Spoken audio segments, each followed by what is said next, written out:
prune or not to prune? That is the question. And that is the question. That's what we're getting asked a lot right now. This is Sharon at Cold Creek Nurseries, and this is Cecelie. So, what have people been asking you about pruning? Okay, well, it's January, and folks have been coming in saying, I have got to get my hands on some of my plants. Last fall, they got some early winter burn, and I just don't like the brown. Can I cut it? So, what do you say? So, sure. This plant right here, this is a cryptomeria. Cryptomerias, hollies, cypress, arborvitaes, all of those are safe. They're evergreen, so you can do pruning on those. You can shear them back. You can get rid of the ugly.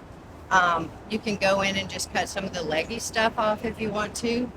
You can actually go in and prune this one down pretty hard. Just remember that however you prune this, that's what it's going to look like until spring and it starts flushing back out. You just got to be able to live with it.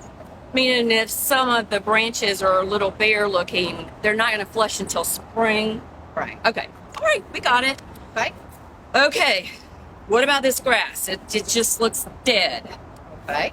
So, if your grass is brown, cut it down. So you want to cut it down.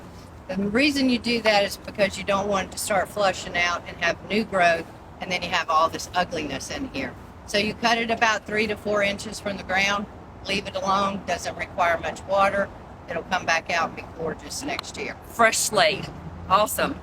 Okay, so I've got this rose here. I don't know how you can really see it, but it is so leggy and so scraggly, and I am just wanting to get my hands on it, prune it so it will densen up. Can I do that now? No. Oh. So this is a rose. This is actually a knockout rose, and this is a sun hydrangea. So the rule of thumb for both of these, Valentine's Day.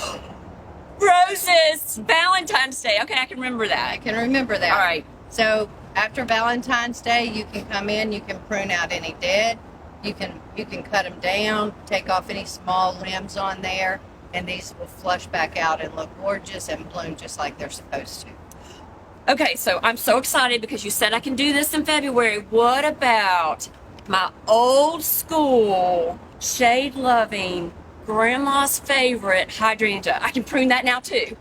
No. Oh. And you can't prune it on Valentine's Day either. Okay. The old-fashioned hydrangeas, the shade hydrangeas, those bloom off of old wood. So if you prune those now, you're going to cut all your flowers off. You'll have a beautiful plant, no blooms. Okay. So rule of thumb, if it blooms, don't prune. And that is, if it's blooming in the spring, leave it alone. After it blooms, you can go in, shape it up, do whatever you want to with it. So prune after it blooms. Right. Prune after it blooms. So, if you've got any more questions, come on down to Cold Creek and we will be more than happy to help you out.